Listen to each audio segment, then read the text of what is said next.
Hi, everybody. It's Chris Cayer with my new feature for the rules of success in life from dragons. And today I want to talk about some differences between Greek, Hungarian, and Portuguese dragons and what that means to you and your business and your life. And I'm stretching. I'm taking fables and history and mythology and wrapping it all together. And I understand the stretching that some people can see this might be. But we're relating history in particular to success. And success leaves clues all throughout history. So I'm drawing from this concept of this apex predator called a dragon in all of its various aspects throughout history, and using that to teach you the success lessons that dragons represent. So today we're talking about Greek, Hungarian, and Portuguese dragons. The notable thing about Greek dragons, to start that off, is that in most Greek mythology, they talk about dragons as being protectors of mostly uber important groves or sacred places to Greek gods.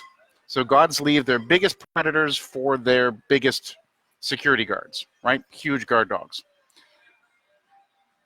You talk about Ladon, the 100-headed Hydra. You talk about the Hydra itself that Hercules defeated, although Hercules defeated Ladon as well separately. But I was talking about Hera's pet dragon.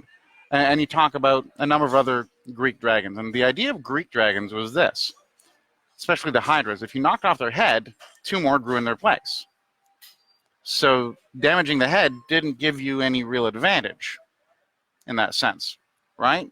Now, if you take that same feature of a dragon and you apply it to Hungarian and Portuguese dragons, you get the exact opposite scenario. If you damage the head of a Hungarian or Portuguese dragon, they got weaker, not stronger. So how would you know the difference if you didn't know the difference of the culture and the geography and its application?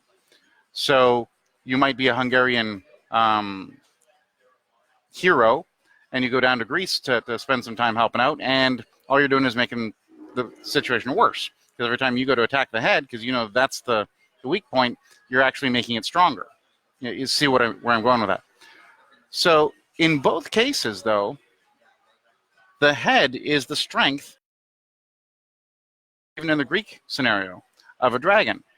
Because in each case, the heads get tied up or they get knocked out, or there's something about them that allows the hero to win by dealing with it.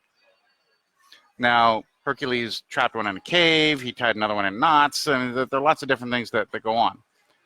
But the point remains the same. We're talking about this powerful head. It breathes fire. It does all sorts of other neat things.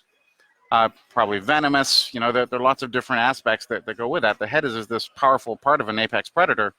And at the same time, it's the thing that it needs to protect rather carefully.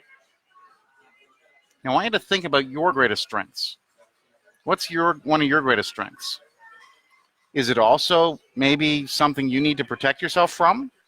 Because in the wrong circumstances, it can hurt you? How do you handle that in your business? Sometimes more is known as better, right?